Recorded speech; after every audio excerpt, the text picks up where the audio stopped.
ভারতবর্ষ মানে কোনো আর্ট পেপারে আঁকা জল রঙের মানচিত্র নয়।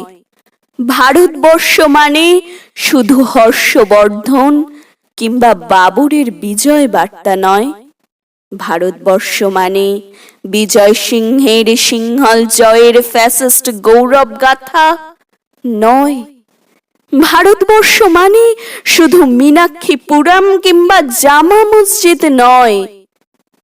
ভারতবর্ষ মানে এক ভালোবাসা, তোমার আমার, শব্দের, সঙ্গীতের, জীবনের, আকাশের, মাটির।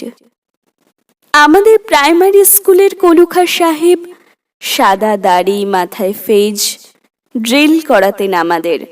ডান বা ডান বা ডান বা ডান বা সস্নেহে সতর্ক করতেন, বাপা সকল পার হাত মিলিয়ে মিলিয়ে ফেলো। কলুখা সাহেবের গোড়ের মাটিতে আজ ফেরেশতার হাসি ভারতবর্ষের চেরাগ হয়ে জ্বলছে।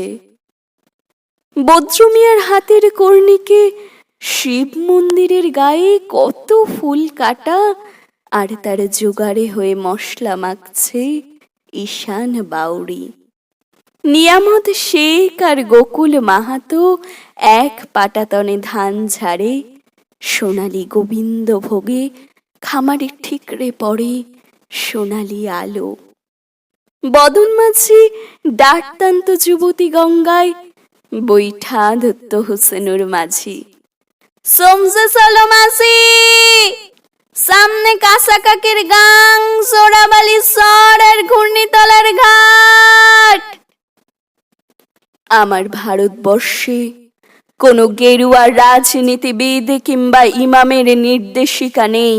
এখানে কোনো সংহিতা কিংবা হাদিস ছাড়াই কোজাগরি চাঁদের অকৃপণ আলো ছড়িয়ে পড়ে ঈদগার উপর, আর রমজানি চাঁদ তুলসী মঞ্চের গায়ে পূর্ণ আলো দিয়ে যায়। আমার ভারতবর্ষ মানে রবি ঠাকুরের মধ্যে নজরুল, রবি শঙ্কর আর আলী আকবরের যুগলবন্দি, গণেশ পাইন আর মকবুল ফিদার রঙিন ছবি। আমার ভারতবর্ষ মানে লালন ফকিরের গান। আমার ভারতবর্ষে আমি শুনেছি মোহাম্মদ রফির সঙ্গে লতার ডুয়েট, দেখেছি পাল্লা দিয়ে আজহারউদ্দিনের সঙ্গে শচীনের দৌড়, খেলার মাঠের প্রান্তে দাঁড়িয়ে শুনেছি নইমুদ্দিনের তদারকি চিৎকার, বিজয়ন, হাকিল, কুলজিৎ, বাইচুং, মাঠটাকে আরো বড় কর, মাঠটাকে আরো বড় করা দরকার।